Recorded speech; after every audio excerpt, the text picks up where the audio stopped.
Wanita itu memblokir tangan pria itu. Sebelum saya khawatir, saya menarik selimut. Detik berikutnya, dia melepas ikat pinggangnya di bawah selimut. Air mata menggenang saat aku melepas celanaku. Pria itu melihat tanpa penundaan. Dia segera memasukkan kedua tangannya. Setelah meraba-raba di bawah selimut beberapa saat, dia menangkap sabuknya. Kemudian pria itu mendorong dengan kuat. Wanita itu mengepalkan tangannya kesakitan. Cobalah untuk tidak berteriak. Menemukan tibianya telah terputus dari tengah. Pemandangan tajam itu membuat pria itu mengerutkan kening. Namun sepertinya sudah tidak bisa disembuhkan lagi. Kan menghadapi risiko amputasi. Apakah kamu sudah siap? Seperti itu, pria tanpa pengalaman yang relevan mulai membantu wanita itu meluruskan tulang dengan tangan kosong. Tapi bagaimana seseorang bisa menahan rasa sakit akibat kerokan tulang? Dalam suara tulang, wanita itu segera kehilangan kesadaran dan mengalami koma. Untungnya ketika dia bangun, tibia berhasil disambungkan kembali. Namun pergi ke kamar mandi menjadi masalah yang tidak bisa dibicarakan. Nuye dengan canggung mengetuk papan tempat tidur di atas. Apa yang telah terjadi? Saya ingin pergi ke toilet. Nuye tidak pernah menduganya. Bos lokal tidak cocok dengannya sekarang. Setelah kecelakaan pesawat, meskipun ada keluhan di masa lalu, dia membantu dirinya sendiri. Tapi yang lebih mengejutkannya adalah, nasib mereka akan saling terkait erat di masa depan. Kemudian laki-laki itu meletakkan periuk besi itu di bawah lubang galian. Jangan lupa untuk menghibur Nuye. Tidak ada yang tahu. Dia kemudian berjalan keluar rumah untuk menghindarinya. Begitu dia melangkah keluar menuju angin dingin, dia menggigil. Pakaian tipis yang Anda kenakan tidak dapat bertahan di Antartika. Tetapi pada saat ini pria itu tiba-tiba menyadarinya. Sebenarnya ada 800 liter solar yang disimpan di tangki minyak di luar rumah. Ia sangat bersemangat saat melihat pemandangan di depan matanya. Kemudian segera tarik generatornya ke samping. Di saat yang sama, lampu di dalam rumah tiba-tiba menyala. Kompor listrik juga sudah mulai berfungsi. Seperti yang tidak pernah Ye duga, pria itu dulu mengira dia tidak punya apa-apa selain uang. Beri dia kejutan lagi. Hal-hal baik terus berlanjut. Mereka menemukan banyak makanan kaleng dan makanan di dalam kabin. Kaleng-kaleng ini ditinggalkan oleh ekspedisi ilmiah Tiongkok. Nuye melihat kotak itu dan dengan berani menebak. Kami mungkin berada di dekat stasiun Aurora di Tiongkok. Hanya 20 km. Dia adalah seorang fisikawan. Berdasarkan pengalaman proses pengujian, posisi mereka dengan cepat dianalisis. Tapi dia hanya tahu jaraknya, bukan arahnya. Temukan stasiun penelitian ilmiah Antartika yang tak lekang oleh waktu ini. Ini seperti menemukan jarum di tumpukan jerami. Bagaimana Anda tahu jika Anda tidak mencobanya? Bukankah hanya ada 4 arah? Tenggara, barat laut, barat laut. Saya akan menemukannya, dan mereka hanya punya 800 liter solar. Padahal listrik hanya menyala 8 jam sehari. Cukup untuk bertahan hingga hari ke-75. Kemudian temukan dalam 75 hari. Aku lebih baik mati di jalan. Jadi pria itu mengemasi perlengkapannya dan berangkat. Dia memutuskan untuk pergi ke utara untuk mencoba peruntungannya terlebih dahulu. Beberapa pencarian pertama berjalan dengan baik. Temui banyak hewan liar di sepanjang jalan. Anda, seperti saya, bepergian. Bahkan berfoto bersama. Yang lebih tidak terduga adalah, ketika sampai di titik paling utara, dia bahkan pergi ke kamar mandi di sini. Kamu menatapku dan aku tidak bisa menarik diri. Aku akan meninggalkanmu 1000 tile emas. Kenyataan yang menjijikkan. Gunung es tidak dapat menanggungnya. Sebelum kata-katanya selesai, longsoran salju terjadi di lereng gunung.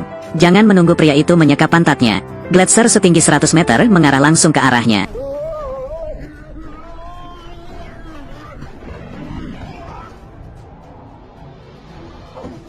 Beruntung pria itu bersembunyi di bawah batu. Pada akhirnya, saya cukup beruntung bisa melarikan diri.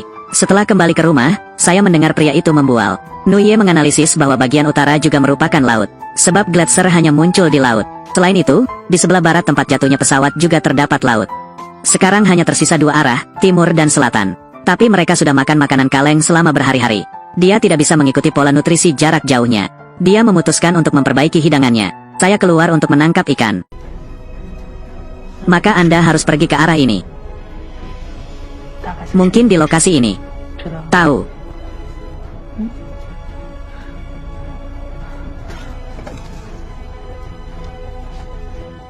Harus dikatakan bahwa orang ini bereaksi cukup cepat. Pantas saja Yuan ditangkap. Sekarang saya ingin memberitahu Anda. Momo kini telah ditingkatkan. Secara otomatis mencocokkan single heteroseksual terdekat secara online. Disertifikasi oleh orang sungguhan dan sangat dapat dipercaya. Tanpa menambah teman. Ngobrol dengan siapa saja yang ingin ngobrol. Dapat menemukan banyak lawan jenis yang dapat diajak bicara. Apakah Anda ingin mencari seseorang untuk diajak ngobrol atau mencari pasangan hidup? Patut dicoba. Dia tiba di tempat Nuye membawanya. Gali saja lubangnya dan bersiaplah untuk memancing. Tidak pernah memikirkannya belum lama ini. Benar-benar mendapatkan ikan. Di jalan pulang, pria itu sedang mempertimbangkan apakah akan merebus atau mengukus. Namun tiba-tiba sepertinya mendengar sesuatu. Tanpa diduga, sebelum dia sempat bereaksi, es di bawah kakiku tiba-tiba pecah. Detik berikutnya dia langsung terjatuh. Pria itu mengalami koma, dan posisimu sekarang, dari celah tanpa dasar, hanya kurang dari 1 cm. Belum diketahui berapa lama pria tersebut sadar kembali. Melihat pemandangan di depan matanya, dia ketakutan setengah mati. Meskipun saya beruntung tidak terjatuh, tapi ketinggiannya masih lebih dari 10 meter di atas tanah. Tidak mungkin untuk memanjat hanya dengan tangan Anda. Pria impoten, Anda hanya bisa mengertakkan gigi dan bergegas melewati celah es. Namun bebatuan di sini kasar. Dia berkeliaran seperti lalat tanpa kepala. Saya tidak menyangka akan menunggu dia pergi selama beberapa jam. Hasilnya, saya menemukan diri saya kembali di tempat yang sama. Lihatlah celah tak berdasar di depan Anda. Pria itu memiliki niat untuk mati di dalam hatinya. Tapi tidak banyak makanan yang tersisa di rumah.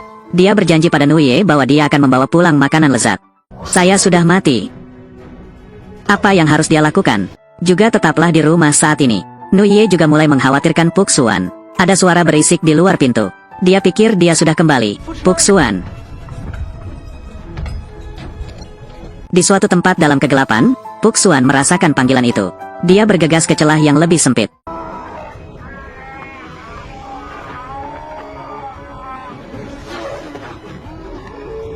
Menyia-nyiakan separuh hidupku sebelum masuk. Saya pikir saya bisa memanjat seperti ini. Namun akibatnya adalah bahaya yang lebih besar. Tiba-tiba terdengar suara aneh di atas es. Keruntuhan sekunder terjadi di dalam retakan. Hanya perlu sekejap mata untuk menguburkan seseorang. Beruntung yang turun hanyalah salju putih lembut. Manusia menggunakan cahaya redup korek api. Gunakan seluruh kekuatan Anda untuk mendorong diri Anda ke atas. Namun jalan di atasnya tertutup es. Tidak ada jalan keluar dari belakang. Pria itu harus mengeluarkan kapak esnya. Dia terus menggali es, tapi berusahalah keras untuk sementara waktu. Hanya ada sedikit goresan di kasetnya. Pria itu sangat putus asa. Dia tahu Nuye masih menunggunya di rumah. Tidak ingin mati seperti ini.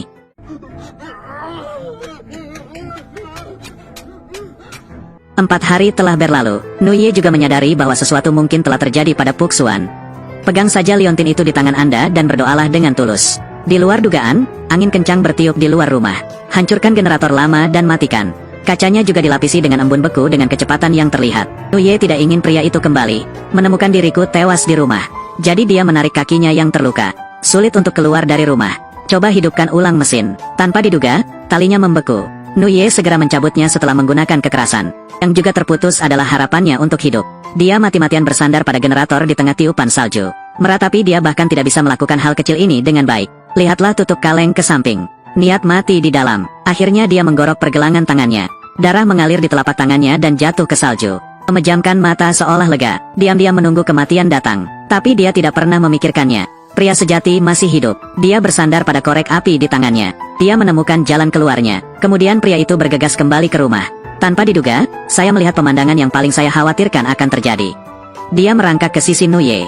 Dengan cepat pindah ke dadanya. Untungnya, Nuye baru saja mengalami koma. Samar-samar masih terdengar suara detak jantung yang sayup-sayup. Sebagai saya telah kembali, saya tidak bisa menyelesaikannya sendiri. Sup ikan Antartika, minum dan lihat. Sebagai, akankah kita bertahan? Aku pergi. Jika kamu benar-benar tidak sabar menungguku, saya harap Anda setidaknya menggunakan solar. Sebagai, aku juga takut dengan angin. Angin berhembus. Jejak kaki di belakangku telah hilang. Dan kamu, apa yang Anda takutkan?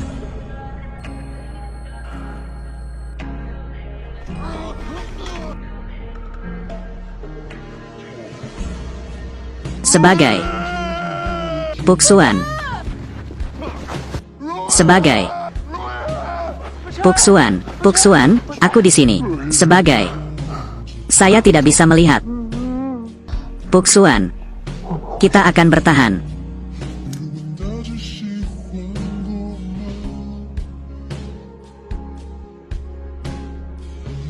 Aku menunggumu.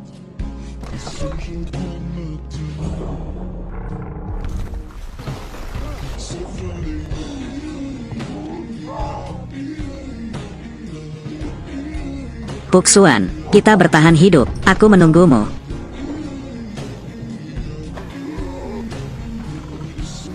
Manisan buah memiliki sekitar 300 kalori.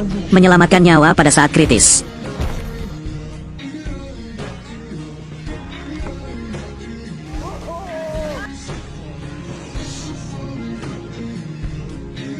Dia juga makan. Saya tidak makan makanan kadaluarsa.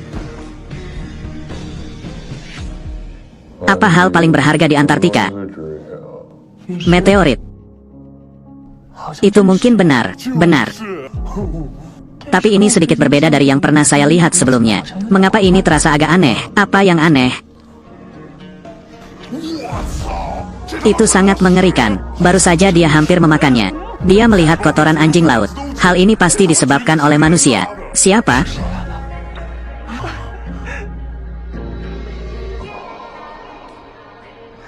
Sudah lama sekali sejak kamu tidak berbicara denganku. Curang, gigi akan tanggal satu persatu. Kuku juga akan rontok. Puksuan, Anda berada di dekat stasiun Aurora. Saling membantu. Lebih baik melupakan satu sama lain. Lupakan yang lain.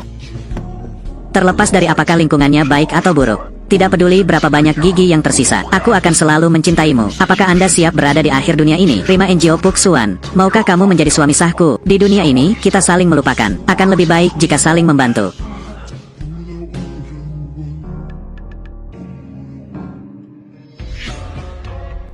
Jangan menyerah, tunggu sampai kayunya terbakar. Bawalah semua perbekalan yang Anda bisa. Semuanya ada di sana. Cari 20 km selatan. Jangan kembali, saya lelah, tidak bisa pergi. Ku tidak akan membiarkanmu tinggal bersamaku di sini. Saya suka di sini, ini adalah tujuan saya, tapi bukan milikmu.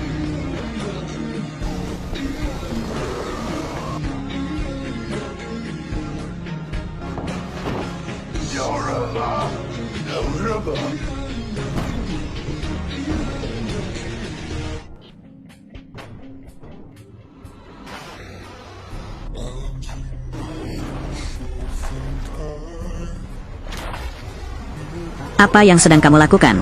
Biarkan aku pulang. Sebagai